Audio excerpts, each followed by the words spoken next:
Bismillahirrahmanirrahim. Assalamualaikum warahmatullahi wabarakatuh. Bersua dalam berita perdana malam ini, saya Syafal Bakrin Haji Suhaili. Dan saya Rafizah Haji Mahmud. Berita-berita utama malam ini.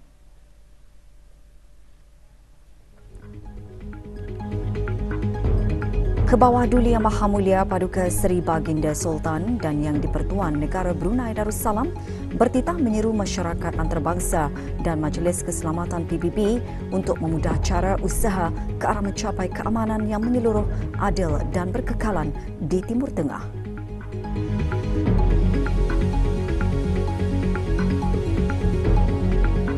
Kebawah Duli Yang Maha Mulia dan His Royal Highness The Crown Prince dan Perdana Menteri Arab Saudi membincangkan perkara-perkara yang berkepentingan bersama untuk mengukuhkan hubungan dua hala.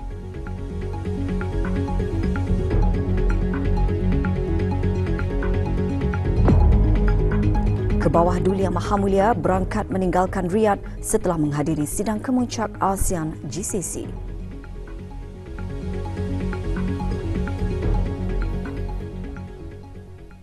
Kebawah Duli Yang Maha Mulia Paduka Seri Baginda Sultan Haji Hassan Al-Bolkiah Muizzaddin Wad Daulah Ibni Almarhum Sultan Haji Umar Ali Saifuddin Saadul Khairi Waddin Sultan dan Yang di-Pertuan Negara Brunei Darussalam bertitah menzahirkan kebimbangan yang mendalam terhadap peningkatan keganasan di Palestin baru-baru ini dan menggesa semua pihak untuk menghentikan keganasan, melaksanakan sekatan maksimum dan menegakkan undang-undang kemanusiaan antarabangsa untuk mengelakkan potensinya untuk merebak ke seluruh rantau Timur Tengah. Justru, Baginda menyeru masyarakat antarabangsa dan Majlis Keselamatan PBB untuk memudah cara usaha ke arah mencapai keamanan yang menyeluruh, adil dan berkekalan di Timur Tengah, termasuk menamatkan penderitaan rakyat Palestin yang berpuluh tahun lamanya. Kebawah Duli Yang Maha Mulia bertitah demikian semasa berkenan berangkat menghadiri sidang kemuncak ASEAN Gulf Cooperation Council GCC yang berlangsung di Ritz-Carlton, Riyadh, Arab Saudi. Perbincangan dalam sidang kemuncak tersebut tertumpu kepada hala tuju masa hadapan kerjasama ASEAN GCC serta isu-isu serantau dan antarabangsa yang menjadi kepentingan bersama. Berangkat mengiringi Kebawah Duli Yang Maha Mulia ke sidang kemuncak tersebut ialah Duli Yang Teramat Mulia Paduka Seri Pangeran Muda Abdul Matin. Keberangkatan tiba ke bawah Duli Yang Maha Mulia di Ritz-Carlton dialulukan oleh His Royal Highness Prince Muhammad bin Salman bin Abdul Aziz Al Saud, The Crown Prince dan Perdana Menteri Arab Saudi. Sidang kemuncak dimulakan dengan ucapan ala-luan daripada His Royal Highness The Crown Prince dan Perdana Menteri Arab Saudi dan pengerusi ASEAN pada tahun ini, Tuan Yang Terutama Joko Widodo, Presiden Republik Indonesia selaku pengerusi bersama. Kebawah Duli Yang Maha Mulia bertitah mengetengahkan hubungan budaya dan sejarah yang telah lama terjalin antara ASEAN dan GCC yang berfungsi sebagai asas kukuh untuk perkongsian eran antara kedua-dua rantau. Sejarah yang mulia para pemimpin sebagai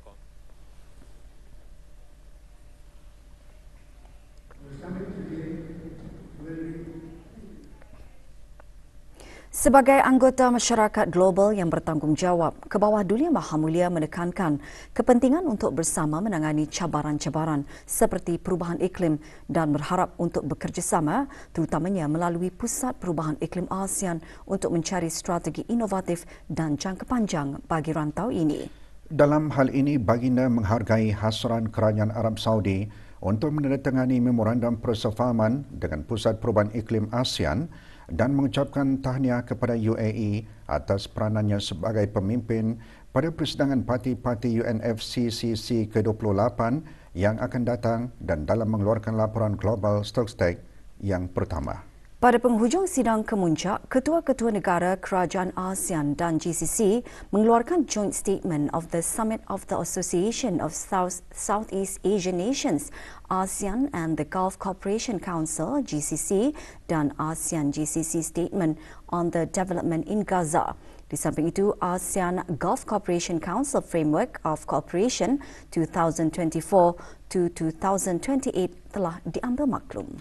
Kebawah Duli Yang Maha Mulia kemudiannya berkenan berangkat menghadiri majlis santap tengah hari bagi sidang kemuncak ASEAN Gulf Cooperation Council GCC. Majlis santam adalah bagi meraihkan ketua-ketua negara dan kerajaan ASEAN dan GCC serta delegasi yang menghadiri sidang kemuncak ASEAN GCC. Kebawah Duli Yang Maha Mulia Paduka Seri Baginda Sultan dan Yang di-Pertuan Negara Brunei Darussalam juga berangkat menghadiri majlis perjumpaan dua hala bersama His Royal Highness Prince Mohammed bin Salman bin Abdul Aziz Al Saud, The Crown Prince dan Perdana Menteri Arab Saudi.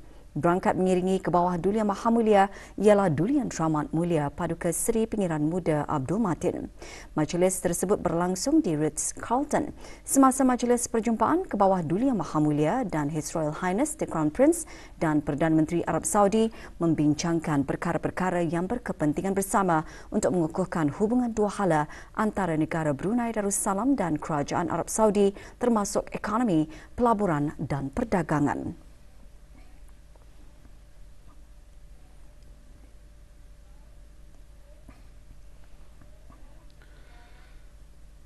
Kebawah Duli Yang Maha Mulia berangkat meninggalkan Riyadh, Arab Saudi setelah menghadiri sidang kemuncak ASEAN GCC.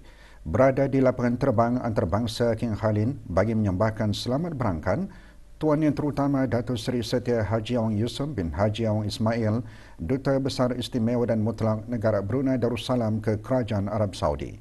Berangkat mengiringi Kebawah Duli Yang Maha Mulia ialah Duli Yang Teramat Mulia Paduka Seri Pengiran Muda Abdul Matin. Sebelum berangkat, doa selamat dibacakan oleh Yang Berhormat Pihin Datuk Seri Maharaja Datuk Paduka Seri Setia Dr. Ustaz Haji Awang Abdul Aziz bin Junaid, Mufti Kerajaan. Hadir bagi menyembahkan selamat berangkat Tuan Yang Terutama Muhammad bin Abdullah Al-Buraithin, Duta Besar Istimewa dan Mutlak Kerajaan Arab Saudi ke negara Brunei Darussalam.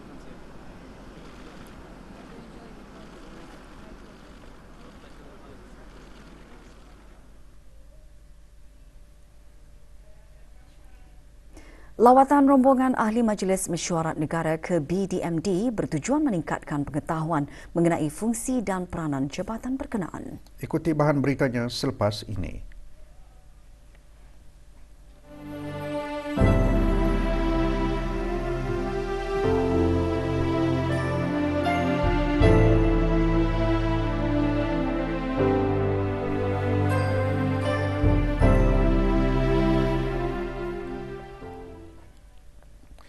Jabatan Kaji Cuaca Brunei Darussalam BDMD, Kementerian Pengangkutan dan Info Komunikasi menerima lawatan daripada 15 ahli Majlis Mesyuarat Negara pagi tadi.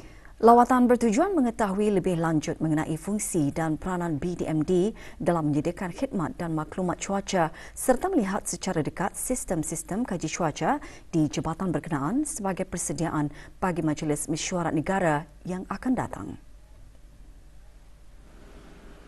Semasa di bangunan Doppler Weather Surveillance Radar, rombongan berpeluang melihat sistem yang digunakan dalam memantau kejadian, pergerakan dan evolusi sistem cuaca setempat. Hadir Yang Berhormat Pengiran Datuk Seri Setia Syamhari bin Pengiran Datuk Paduka Haji Mustafa, Menteri Pengangkutan dan Info Komunikasi. Rombongan melawat Ibu Pejabat BDMD dan tapak National Automatic Weather Stations (NAUS) sebelum melawat Pusat Ramalan Cuaca di Lapangan Terbang Antarabangsa Brunei dan Meteorological Garden Lapangan Terbang Antarabangsa Brunei.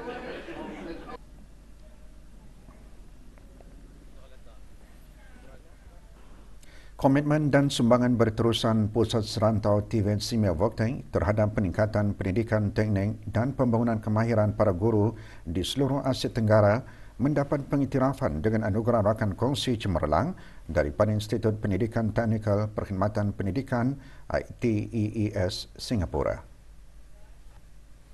Pengiktirafan tersebut mencerminkan komitmen dan sumbangan berterusan Simeo Vogteng terhadap peningkatan pendidikan teknik dan pembangunan kemahiran para guru di seluruh Asia Tenggara. Penyampaian anugerah berlangsung semasa majlis ulang tahun ke-20 ITIS. Anugerah diterima oleh Awang alias Haji Abu Bakar, pengarah Simeo Vogteng.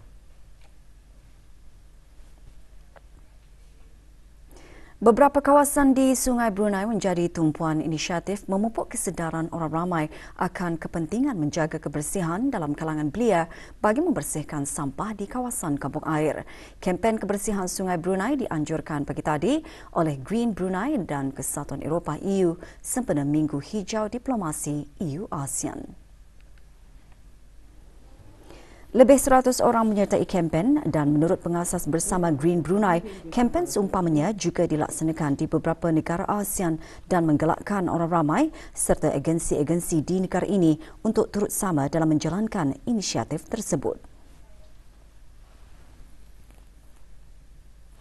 Membersihkan sungai ini bukannya sekadar memutik daripada sungai, macam ianya lebih kompleks lah sebab banyak sampah-sampah yang terperangkap di bawah rumah-rumah dan juga ianya macam melibatkan pelbagai faktor lah. Jadi lebih banyak kajian ataupun research yang perlu dibuat. Melalui kempen yang diadakan, ia memberi pengalaman luar biasa kepada para peserta.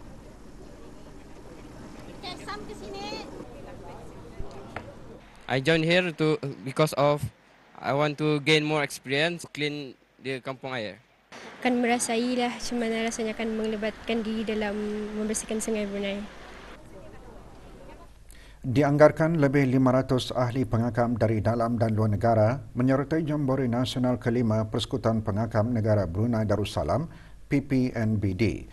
Jambore bersempena memperingati 90 tahun penubuhan pergerakan pengakam di negara ini akan diadakan bermula 2 hingga 7 Disember tahun ini. Perkara tersebut dikongsikan pada sidang media petang tadi di bangunan Ibu Pejabat PPNBD. Aktiviti seumpamanya dihasrat dapat menggalakkan interaksi dalam kalangan pengakam dari negara-negara ASEAN. Jambore akan diadakan di Bukit Bendera daerah Tutong. Awang Muhammad Syahmi bin Halim Shah, Pesuruhjaya Perhubungan dan Profil Kepengakapan, mengongsikan pengisian Jambore termasuk pameran dari agensi kerajaan, swasta dan NGO dan beberapa kegiatan menarik meliputi 6 tema utama antaranya kemahiran kepengakapan serta kebudayaan dan permainan. Pendaftaran masih dibukakan bagi para ahli pengakam dalam dan luar negara melalui laman sesawang rasmi PPNBD sehingga 31 Oktober ini.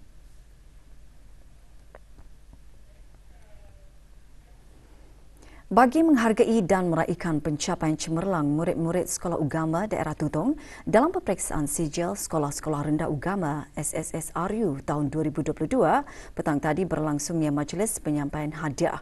Majlis yang dikendalikan oleh Jawatan Kuasa Guru-Guru Ugama Daerah Tutong itu diadakan di Dewan Sekolah Ugama Pengiran Anak Puteri Norain Daerah Tutong.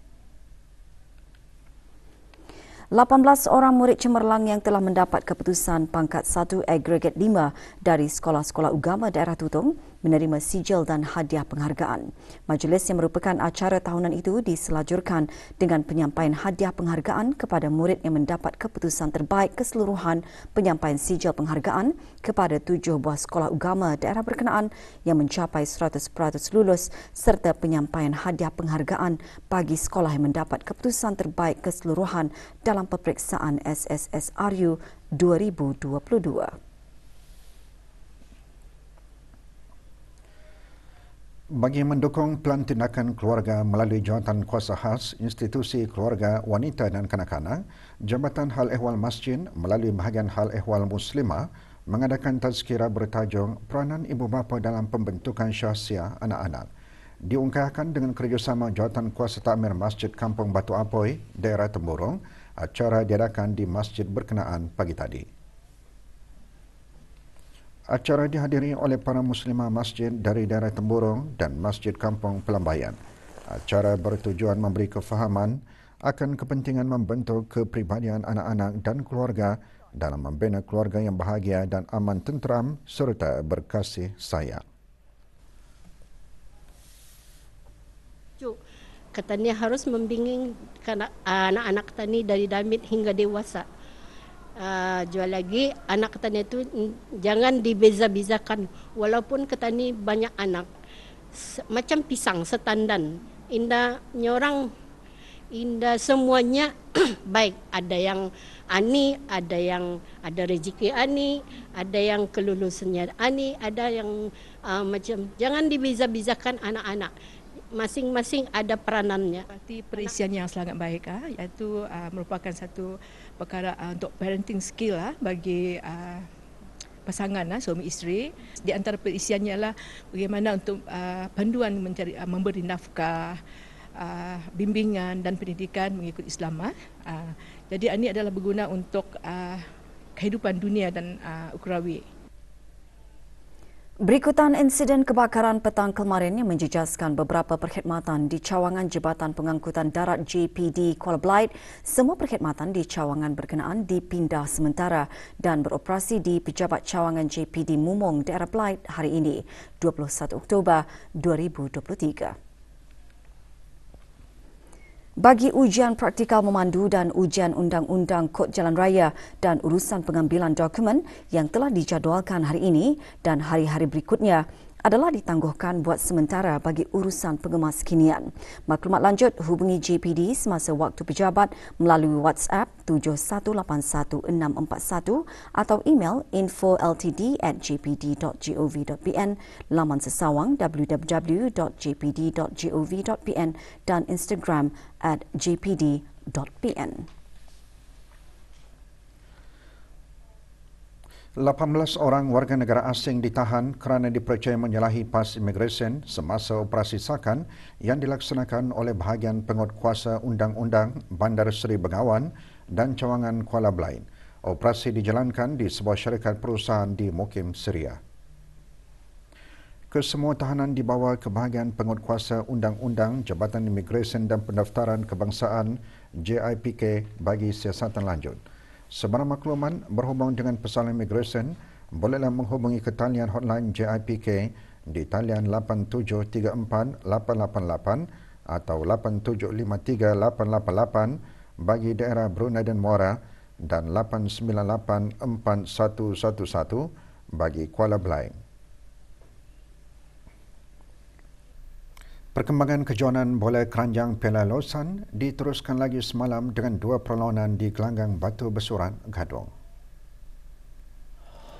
Perlawanan pertama menyaksikan pertemuan antara pasukan The Barcats dan pasukan Unico. The Barcats mendominasi perlawanan dan menang dengan keputusan 124 berbalas 60.